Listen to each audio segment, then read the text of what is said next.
तो आज हम आखिरी बार सुपरमैन वर्सेस एवेंजर्स की सुपर बैटल करने वाले हैं, क्योंकि अब डीसीयू रिबूट हो चुका है और जब तक हम बाकी टॉपिक्स को कवर करेंगे तब तक न्यू सुपरमैन सिनेमैटिक यूनिवर्स में आ चुका होगा। लेकिन जिस सुपरमैन को हमने डीसीयू में अभी तक देखा है वो ना सिर्फ जस्टिस लीग में सबसे पावरफुल था बल्कि अपने यूनिवर्स में स्ट्रॉन्गेस्ट भी था, अगर हम सिर्फ सुपर हीरोज की बात करें। क्योंकि सुपरमैन एक क्रिप्टोनियन है, इसलिए उसके पास super human strength, durability, super speed, heat vision, x-ray vision और फ्रीज ब्रेथ जैसे एबिलिटीज देखने मिल जाती है। और सुपरमैन अकेले ऐसा बीइंग है जो डीसी यूनिवर्स के सबसे पावरफुल एनिमीज को बराबरी की टक्कर दे चुका है, जैसे क्रिप्टोनियंस, जस्टिस लीग के सारे मेंबर्स, डूम्सडे। ये बात अलग है, सुपरमैन आखिर में मर गया था और स्टेफन वुल्फ की तो एक नहीं चले सुपरमैन के सामने। लेकिन क्या हो अगर सुपरमैन सारे एवेंजर्स के साथ फाइट करे? इसी बारे में आज हम बात करने वाले हैं। तो सबसे पहले वीआईपी एवेंजर्स की बात कर लेते हैं, जो है ब्लैक विडो और हॉकाई। अब ये दोनों सुपरमैन को इजीली बीट कर सकते हैं, लेकिन कुछ सिचुएशन में ये बात साफ है कि ब्लैक विडो की इलेक्ट्रिक अटैक से क्लार्क को कुछ नहीं होने वाला हो, और जब तक हॉकाई के एरोज में क्रिप्टोनाइट ना लगा हो तब तक एरोज भी सुपरमैन की स्किन को कट नहीं कर सकते। पर दो सिचुएशन है जहाँ ये दोनों सुपरमैन को मार गिरा सकते हैं। फर्स्ट, अगर ये किसी ऑर्गेनाइजेशन की हेल्प लेकर सुपरमैन को आउटस्मार्ट करके उसे रेड रूम में कैप्चर कर देते हैं तो सूप अपनी पावर्स यूज नहीं कर पाएगा, क्योंकि रेड सन की रेडिएशन क्रिप्टोनियंस की एक वीकनेस है। और सेकंड सिचुएशन है, अगर ये दोनों मिलकर सुपरमैन को क्रिप्टोनाइट से एक्सपोज कर देता है तब भी सुपरमैन फाइट नहीं कर पाएगा। और क्योंकि हॉकाई और ब्लैक विडो स्किल फाइटर है, इसलिए बड़ी आसानी से हैंड टू हैंड बैटल में सूप को बीट कर सकता है। लेकिन अगर ये दोनों सिचुएशन क्रिएट नहीं होती है तो सुपरमैन 2 सेकंड के अंदर इन दोनों को मार देगा, क्योंकि सुपरमैन का एक ही पंच काफी है इन दोनों का चैप्टर क्लोज करने के लिए। अब हम यहाँ पर प्रोफेसर हल्क की नहीं, सिर्फ इनक्रेडिबल हल्क की बात करने वाले हैं। अब इन्फिनिटी वॉर से पहले तक हल्क फिजिकली स्ट्रॉन्गेस्ट एवेंजर हुआ करता था, जो एमसीयू के हेवी हिटर से फाइट कर चुका था। लेकिन टाइम के साथ मार्वल ने बस हल्क को डिग्रेड किया है। लेकिन अगर बात करें स्ट्रेंथ की तो हल्क हमेशा से सुपरमैन का राइवल रहा है, इसलिए इन दोनों की स्ट्रेंथ लेवल इक्वल देखने मिल जाती है। ये बात अलग है, सुपरमैन के पास अच्छी फीट्स है, लेकिन हल्क जितना गुस्सा होता है उतना पावरफुल बन जाता है, इसलिए उसकी स्ट्रेंथ लेवल टाइम के साथ इंप्रूव ही होनी है। और कहीं ना कहीं एमसीयू की भी गलती है जिन्होंने हल्क को प्रॉपर फीट्स नहीं दी है। बात करें ड्यूरेबिलिटी की तो वो भी ऑलमोस्ट इक्वल देखने मिल जाती है, क्योंकि दोनों अपने बॉडीज को बहुत जल्दी हील कर सकते हैं। लेकिन जब बात आती है इंटेलिजेंस की तो वो सुपरमैन की ज्यादा देखने मिलती है। सुपरमैन एक फाइट के दौरान स्ट्रेटेजी बना सकता है, जबकि हल्क बिना कुछ सोचे समझे अपने एनिमी पर अटैक कर देता है। उसके बाद स्पीड का भी एडवांटेज सुपरमैन को मिलेगा, जबकि हल्क के पास एक भी स्पीड रिलेटेड फीट नहीं है। और जब ये दोनों फाइट करेंगे तब सुपरमैन की स्पीड और फ्लाइंग एबिलिटी हल्क में एक प्रॉब्लम क्रिएट करेगी। हल्क फिजिकली सुपरमैन को टक्कर दे सकता है, लेकिन अगेन वो स्पीड फैक्टर लैक करता है, जिसकी वजह से हल्क चाहे जितना भी एग्रेसिव हो जाए वो सुपरमैन की स्पीड से कैचअप कर ही नहीं पाएगा। हल्क के ज्यादातर अटैक सुपरमैन को टच ही नहीं करेंगे, लेकिन सुपरमैन का हर एक अटैक हल्क को लगेगा। और हल्क को बीट करना इजी नहीं होगा, बट अपनी स्पीड, इंटेलिजेंस और रॉ स्ट्रेंथ का यूज करके सुपरमैन थोड़ी बहुत स्ट्रगल करके हल्क को टेक डाउन कर सकता है। अब क्विकसिल्वर को अगर हम सबसे फास्टेस्ट एवेंजर बोले तो गलत नहीं होगा, क्योंकि ये इतना फास्ट है कि थॉर को छोड़कर इसे कोई भी ट्रैक नहीं कर सकता था। लेकिन क्विकसिल्वर बहुत सारी चीजें लैक करता है, जैसे सिल्वर ने अभी तक उसकी पावर्स को अवेकन नहीं किया था, इसलिए हमें उसकी फुल पोटेंशियल नहीं पता। ऊपर से इसके पास सुपर ह्यूमन स्ट्रेंथ और ड्यूरेबिलिटी भी नहीं थी। साथ में क्विकसिल्वर के पास सुपर स्पीड तो है, लेकिन वो सुपरमैन जितना फास्ट नहीं है। सुपरमैन बड़ी आसानी से फ्लैश की स्पीड से मैच कर रहा था, इसलिए सुपरमैन को कोई दिक्कत नहीं होने वाली क्विकसिल्वर से फाइट करने में। और क्विकसिल्वर के पास ऐसा कोई अटैक या फीट नहीं है जिसे देखकर हम ऐसा बोल सकते हैं कि ये सुपरमैन को बीट कर देगा। इसलिए लैक ऑफ फीट्स और इनफ सुपर स्पीड ना होने की वजह से क्विकसिल्वर यहाँ पर हार जाएगा। अब मैंने कई बार बोला है कि एक ऐसा बंदा जिसके पास सिर्फ सुपर पावर्स के नाम पर फिजिकल स्ट्रेंथ है, वो कभी मैजिक यूजर को बराबरी की टक्कर नहीं दे सकता। और डॉक्टर स्ट्रेंज भी एक मैजिक यूजर है जो एक्स सोर्सर सुप्रीम पे रह चुका है। साथ में स्ट्रेंज यूनिवर्स के सारे थ्रेट्स की नॉलेज रखता है, इसलिए उसने कई सारे पावरफुल क्रिएचर्स को देख रखा है। अब एमसीयू में स्ट्रेंज के पास काफी तगड़े फीट्स है, जैसे इन्फिनिटी स्टोन से डील करना, लेकिन strange superhuman durability lack करता है। इसलिए अगर सुपरमैन अपनी स्पीड का एडवांटेज लेकर एक सरप्राइज अटैक कर देता है तो डॉक्टर स्ट्रेंज इजीली मारा जाएगा। लेकिन स्ट्रेंज डोरमामू जैसे उसे फाइट कर चुका है और डॉक्टर के रिफ्लेक्सेस एक नॉर्मल ह्यूमन के कंपैरिजन में फास्ट है। ऊपर से मैजिक सुपरमैन की सबसे बड़ी वीकनेस में से एक है, इसलिए अगर स्ट्रेंज को ऑलरेडी पता हो कि उसकी फाइट सुपरमैन के साथ होने वाली है तो वो ऐसे स्पेल यूज कर सकता है जिससे सुपरमैन को स्लो डाउन किया जा सकता है। स्ट्रेंज एक मैजिक यूजर है, इसलिए उसका नेक्स्ट मूव क्या होगा वो पता करना बहुत मुश्किल काम है। लेकिन सुपरमैन को बीट करने के लिए स्ट्रेंज उसे ट्रिक करके किसी भी डायमेंशन में ट्रैप कर सकता है, या फिर किसी मैजिकल आर्टिफैक्ट नहीं तो डायमेंशनल क्रिएचर को समन कर सकता है सुपरमैन से डील करने के लिए, या फिर मेमोरी इरेज स्पेल, पैरालाइज नहीं तो टेलीकिनेसिस तो है ही, नहीं तो मिरर डायमेंशन बनाकर वहां पर इल्यूजन भी क्रिएट कर सकता है सुपरमैन को ट्रिक करने के लिए। इसलिए अगर सुपरमैन को एक मैजिक यूजर को बीट करना है तो सिर्फ एक ही रास्ता है, स्पीड का एडवांटेज लेकर सीधा सरप्राइज अटैक अटैक, वरना स्ट्रेंज के मैजिक स्पेल के सामने सुपरमैन फेल हो जाएगा। अब साइज मैनिपुलेशन एंटमैन की सबसे बड़ी स्ट्रेंथ है, बट सुपरमैन एक क्रिप्टोनियन है, इसलिए साइज मैनिपुलेशन उसके सामने ज्यादा इफेक्टिव नहीं होने वाली, क्योंकि ये बात तो साफ है कि एंटमैन अपने रेगुलर फॉर्म में सुपरमैन से फाइट नहीं कर सकता। वो हीट विजन और सूप की फिजिकल स्ट्रेंथ से कीप अप नहीं कर पाएगा। लेकिन अगर एंटमैन खुद को बड़ा बना लेगा तो सुपरमैन के लिए बहुत इजी काम हो जाएगा एंटमैन पर अटैक करना। वो एंटमैन के हेलमेट को ब्रेक करके उसके सिर में जाकर उसका ब्रेन डैमेज कर सकता है। और अगर एंटमैन खुद को छोटा बना देता है तो सुपरमैन अपने एनहांस्ड हेयरिंग और बेटर सेंसेस की वजह से स्कॉट लैंग को ट्रैक कर लेगा। इसलिए एंटमैन की एक नहीं चलने वाली सुपरमैन के सामने। स्कारलेट विच की जगह वंडा होती तो मैं सीधा बोल देता कि सुपरमैन यहाँ पर जीत जाएगी, लेकिन डार्क वर्ल्ड पढ़ने के बाद स्कारलेट विच एक अलग ही लेवल पर जा चुकी है सुपरमैन की एक नहीं चलने वाली स्कारलेट विच के सामने, क्योंकि ये बंदी सुपरमैन की हीट विजन को अपने एनर्जी शील्ड से ब्लॉक कर सकती है। और सुपरमैन की रॉ स्ट्रेंथ यहाँ कोई काम नहीं आने वाली, क्योंकि स्कारलेट विच का क्योस मैजिक उसे हील कर देगा। हो सकता है कि सुपरमैन की स्पीड स्कारलेट विच के लिए एक प्रॉब्लम बन जाए, लेकिन स्कारलेट विच यहाँ सीधा मेंटल अटैक करना शुरू कर देगी। सुपरमैन ने कभी मेंटल अटैक से डील नहीं किया है, इसलिए उसे अच्छा खासा टाइम लग जाएगा स्कारलेट विच की ट्रिक को ओवरकम करने के लिए। लेकिन इतने टाइम में स्कारलेट विच अपने रियलिटी मैनिपुलेशन से सुपरमैन को एक नॉर्मल ह्यूमन बना देगी या फिर उसका एग्जिस्टेंस ही बिठा कर रख देगी। इसलिए सुपरमैन कोई मैच नहीं है स्कारलेट विच के सामने। अब रेड विजन तो खत्म हो चुका है, इसलिए हम व्हाइट विजन को कंसिडर करने वाले हैं। अब व्हाइट विजन की बॉडी वाइब्रेनियम से बनी है, इसलिए वो अपनी डेंसिटी को मैनिपुलेट कर सकता है। विजन चाहे तो अपने बॉडी को डायमंड जितना ड्यूरेबल बना ले, या मन किया तो चीजों के आर पार भी जा सकता है।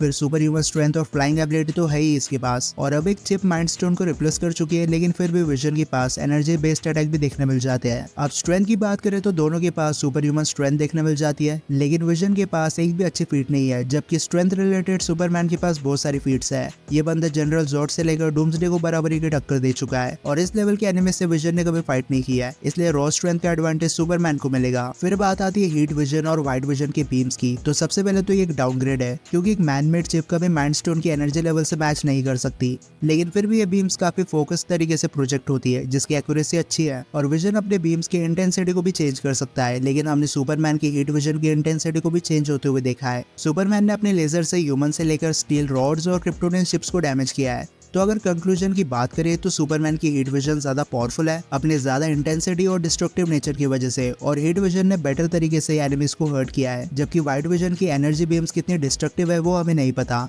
लेकिन इस फाइट में सुपरमैन के लिए जो सबसे बड़ी प्रॉब्लम बनेगी वो है विजन की फेजिंग। विजन फेस करके सुपरमैन के इंटरनल ऑर्गन्स को डैमेज करके उसे मार गिरा सकता है, लेकिन सूप के पास स्पीड का एडवांटेज है, इसलिए वो विजन की फेजिंग से बच निकल सकता है। बेसिकली सुपरमैन के पास बेटर स्ट्रेंथ, स्पीड और एनर्जी अटैक्स है विजन के कंपैरिजन में, इसलिए 10 में से 8 बार सुपरमैन जीत जाएगा। लेकिन कुछ सिचुएशन में विजन अपने फेजिंग से सुपरमैन को भी नॉकआउट कर सकता है। Captain America. अब वर्ल्ड वॉर 2 के टाइम पर कैप्टन अमेरिका को सुपर सोल्जर सेरम की इंजेक्शन लगा दिए थे, जिसकी वजह से उसे पीक ह्यूमन स्ट्रेंथ, एजिलिटी और पीक ड्यूरेबिलिटी मिली। टाइम के साथ एक वाइब्रेनियम शील्ड भी मिल गई जो ऑलमोस्ट अनब्रेकेबल थी, और पिछले कुछ सालों में कैप काफी स्ट्रॉन्ग एनिमी से फाइट कर चुका है, जैसे रेड स्कल, बकी, लोकी, अल्ट्रॉन और मैड टाइटन थैनोस से भी। Captain most of the time अपने टेक्टिकल स्किल्स और स्ट्रेटेजिक थिंकिंग के भरोसे लड़ाई करता है, और यही रीजन है जिसकी वजह से कैप एवेंजर्स का लीडर भी बन चुका है। अब जब सुपरमैन कैप के सामने आएगा तब रॉ स्ट्रेंथ का बहुत बड़ा एडवांटेज सुपरमैन को मिलेगा। इसके पंचेस से शॉकवेव प्रोड्यूस होता है, जबकि कैप अपने स्ट्रेंथ से ऐसे फीट को अचीव नहीं कर सकता। ऊपर से वाइब्रेनियम शील्ड सुपरमैन को खरोच तक नहीं दे सकती। हो सकता है कैप अपने शील्ड की वजह से सुपरमैन की हीट विजन को ब्लॉक कर दे, लेकिन सुपरमैन की स्ट्रेंथ से कैप कभी कीप अप नहीं कर सकता। इसलिए रॉ स्ट्रेंथ में बहुत बड़ा डिफरेंस होने की वजह से सुपरमैन इजीली कैप को बीट कर देगा। अब हमने कुछ साल पहले कैप्टन मार्वल को सुपरमैन के साथ कंपेयर किया था, लेकिन उस टाइम के बाद से कैप्टन मार्वल को कुछ एक्स्ट्रा फीट्स मिला है, जैसे पावर स्टोन का पंच खाना या फिर सन को फिर से रीइग्नाइट कर देना। अब कैप्टन मार्वल के पास उस लेवल की स्ट्रेंथ है कि वो थैनोस को बराबरी की टक्कर दे सकती है। ऊपर से लाइट स्पीड से भी ज्यादा फास्ट ट्रेवल कर सकती है स्पेस में। कैप्टन मार्वल की बॉडी को डैमेज देना भी काफी मुश्किल काम है, क्योंकि सबसे पहले तो इसके पास सुपर ह्यूमन ड्यूरेबिलिटी है, और फिर एनर्जी अब्जॉर्प्शन एबिलिटी है, जिसकी वजह से एनर्जी अटैक्स इस पर काम नहीं करते। और अगर ये अपने आप को पावर अप कर दे तो फिर बाइनरी फॉर्म एक्टिवेट हो जाता है, और इस स्टेट में तो इसने सन को फिर से रीइग्नाइट कर दिया था।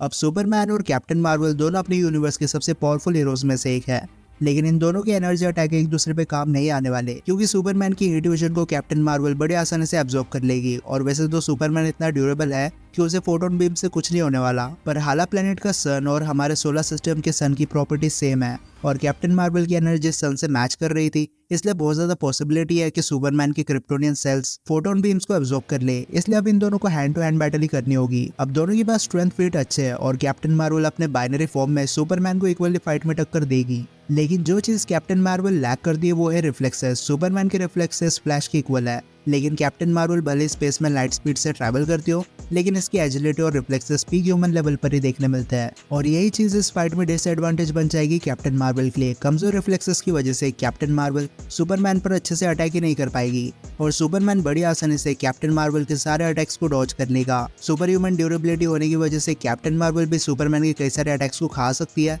लेकिन फास्ट रिफ्लेक्सेस की वजह से सुपरमैन कम टाइम में ज्यादा बार अटैक कर सकता है और हैवी फिजिकल डैमेज खाने की वजह से कैप्टन मार्वल एक पॉइंट के बाद नॉकआउट हो जाएगी। इसलिए सुपरमैन जीत जाएगा यहाँ पर। अब हार्डशिप वर्ब की वजह से ब्लैक पैंथर को अपनी पावर्स मिलती है, जिसकी वजह से ऑलमोस्ट पीक ह्यूमन लेवल को सरपास कर देता है। ऊपर से इसके पास नैनोटेक से बना वाइब्रेनियम सूट होता है जो इन्हें एक्सटर्नल हैवी डैमेज से प्रोटेक्ट करता है और ये सूट एनर्जी को भी अब्सॉर्ब करता है, जो टाइम आने पर काइनेटिक एनर्जी रिलीज कर सकता है। लेकिन अगर कोई चीज शार्प है जो ओर मेटल या फिर वाइब्रेनियम से बनी है तो वो इस सूट को कट कर सकती है। बट अब क्योंकि ब्लैक पैंथर के पास वाइब्रेनियम है जो कि एक एलियन मेटल है, इसलिए इतना शार्प और डेंस है कि सुपरमैन की क्रिप्टोनियन बॉडी को कट कर दे। लेकिन एक फाइट में सुपरमैन पर क्लॉ से अटैक करके उसे डैमेज देना इम्पॉसिबल है, क्योंकि ब्लैक पैंथर कभी सुपरमैन की स्पीड से मैच नहीं कर पाएगा। इसलिए ब्लैक पैंथर का कोई भी अटैक सुपरमैन को लगेगा ही नहीं। लेकिन सुपरमैन के पास ऐसे बहुत से एडवांटेजेस है जिससे वो ब्लैक पैंथर को टेक डाउन कर सकता है। जैसे हीट विजन से वो पैंथर के सूट को ओवरहीट कर सकता है, या फिर अपने स्ट्रेंथ से ब्लैक पैंथर पर सिर्फ एक फिजिकल अटैक करके उसे बीट कर देगा। थैनोस ने सिर्फ अपने एक पंच में ब्लैक पैंथर को नॉकआउट कर दिया था, तो सेम काम सुपरमैन भी कर सकता है।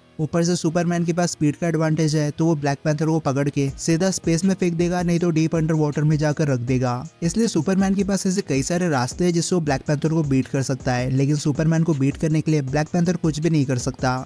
अब स्पाइडरमैन जाना जाता है अपने एक्रोबैटिक नेचर की वजह से, लेकिन एमसीयू वाले के पास हाईटेक सूट भी देखने मिल जाते हैं जो उसकी एबिलिटीज को और ज्यादा एनहांस कर देते हैं, जैसे 500 से ज्यादा वेब शूटिंग मोड्स और इंस्टेंट किल मोड जैसे फीचर्स। और स्पाइडरमैन एक जीनियस है, इसने डॉक्टर स्ट्रेंज को उसी के मिरर डायमेंशन में बीट किया है और मिस्टीरियो से फाइट करने के लिए एक नया सूट तक बना दिया। लेकिन स्पाइडरमैन इतना कैपेबल नहीं है कि सुपरमैन को मार दे। सबसे पहले तो सुपरमैन ज्यादा पावरफुल एनिमीज से फाइट कर चुका है, इसलिए स्पाइडरमैन से फाइट करना उसके लिए बच्चों का खेल है। ऊपर से स्पाइडर अपने वेब से सुपरमैन को बस अनॉय कर सकता है, लेकिन पीटर पार्कर के पास ऐसा कोई डिस्ट्रक्टिव अटैक नहीं है जो सुपरमैन को हर्ट कर दे। इसलिए इन दोनों के बीच में पावर लेवल का बहुत बड़ा गैप देखने मिल जाएगा। सो जो हाल होमलैंडर ने वेब वेबर का किया था, सेम कहानी यहाँ पर रिपीट हो सकती है। अब अगर टोनी स्टार्क को सुपरमैन से फाइट करनी है तो उसे कम से कम मार्क 15 नहीं तो मार्क 85 को यूज करना पड़ेगा, क्योंकि ये दोनों टोनी के बनाए सबसे पावरफुल आर्मर्स है। लेकिन ये भी इनफ नहीं है, क्योंकि आखिर में ये मैनमेड मशीन्स है जिसके अंदर इतनी कैपेबिलिटीज और वेपन्स नहीं है कि सुपरमैन जिसको को हर्ट कर पाए। ना तो टोनी के रिपल्सर यहाँ काम आने वाले हैं और ना ही मिसाइल्स और एनर्जी ब्लेड्स। ऊपर से आयरन मैन सूट के अंदर एक ह्यूमन ही है जो सुपरमैन की स्पीड को देख भी नहीं पाएगा। आर्टिफिशियल इंटेलिजेंस फ्राइडे सुपरमैन की मूवमेंट्स को स्कैन करके उसे ट्रैक कर सकती है, बट टोनी की ह्यूमन बॉडी इतनी तेजी से कभी मूव भी नहीं कर पाएगी।